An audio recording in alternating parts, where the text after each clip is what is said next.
और वह धर्मांतरण के सख्त खिलाफ थे और जो धर्मांतरित हो चुके लोगों को उसका आरक्षण बंद करने के लिए उन्होंने संसद में 348 सांसदों का हस्ताक्षरित सहमति हस्ताक्षरित उनके तत्कालीन प्रधानमंत्री इंदिरा गांधी जी को सौंपा था कि जो जनजाति अपने रूढ़ी प्रथा विधि विधान अपना कुल देवता के इत्यादि को छोड़ दिया है उन्हें जनजाति का आरक्षण मिलने को बंद किया जाए। उन्होंने बहुत प्रयास किया लेकिन दुर्भाग्य से वह बिल पारित नहीं हो सका।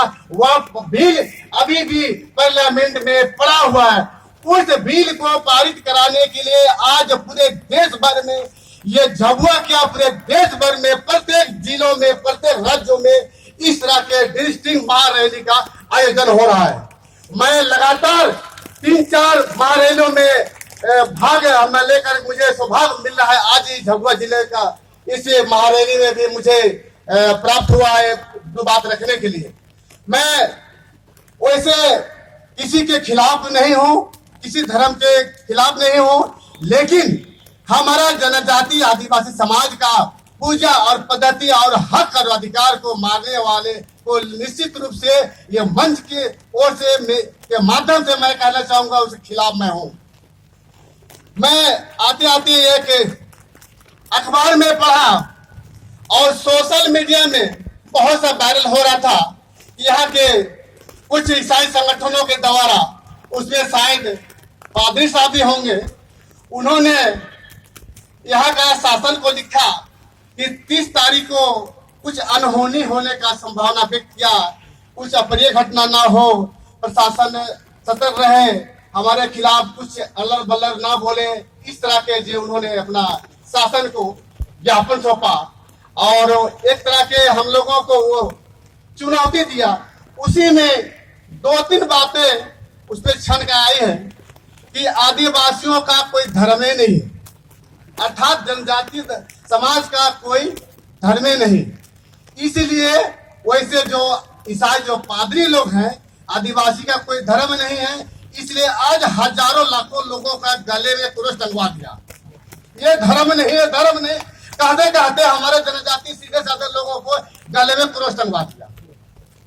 दूसरा बात इन्होंने ये कहा कि जिस तरह के हम ईसाई लोगों को अगर जनजाति सूची से डिलिस्टिंग करना चाह रहे होंगे तो आप भी धर्म परिवर्तित हो चुके हैं, अर्थात जनजाति समाज भी हिंदू बन गया है या आदि जो भी।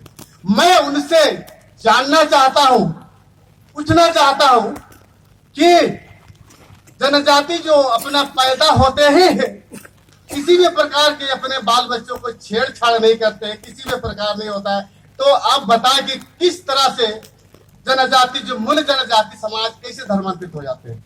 आपको पता है कि जन्म लेते ही 32वां दृढ़ीकरण अब वगैरह वगैरह क्या करते हैं और आप पुष्टि करते हैं कि ये आज से ईसा मसीह का पुत्र है, ईसाई समुदाय का बच्चा है। हमारे में तो जन्म से कुछ होता ही नहीं, तो हम कहा जाए। तो इस तरह के इन लोगों ने अपना किया है। हम ईसाई पादरियों को बताना मैं चाहूंगा, यह भी जनजाति जो अनुसूचित क्षेत्र में आता है। आप संविधान की उन्होंने जो बात किया है तो संविधान कृपया आप बढ़िया से अध्ययन कर लें। आपका केरल बनाम चंद्रमोहनन 2004 वह भी डिसीजन को पढ़ ले। वह भी संविधान 1950 के तहत जो जनजाति अपना रूढ़ी विधि विधान कुल देवता को छोड़ दिया है वह आदिवासी जनजाति सदस्य नहीं हो सकता है। वो संविधान का जिक्र करते हुए कहा है, वह पढ़ ले। दूसरा जो पेशा 1 पंचायती अनुसूचित क्षेत्र में आते हैं, पेशा 1 विस्तार अधिनियम 1996 वह भी पढ़ ले। आपको ग्राम प्रधान जो संविधान के जो कानून है ग्राम प्रधान बनने लायक नहीं छोड़ा।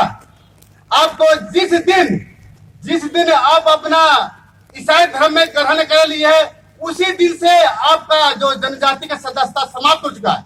आप है ही नहीं। आप क्या बात करते हो, 342 की बात करते हो, आप नहीं है। अब चले गए हैं आप रोम पेटिकल सिटी की बात करो। हमारे जनजाति समाज का जो रूढ़ी व्यवस्था परंपरा उसकी बातचीत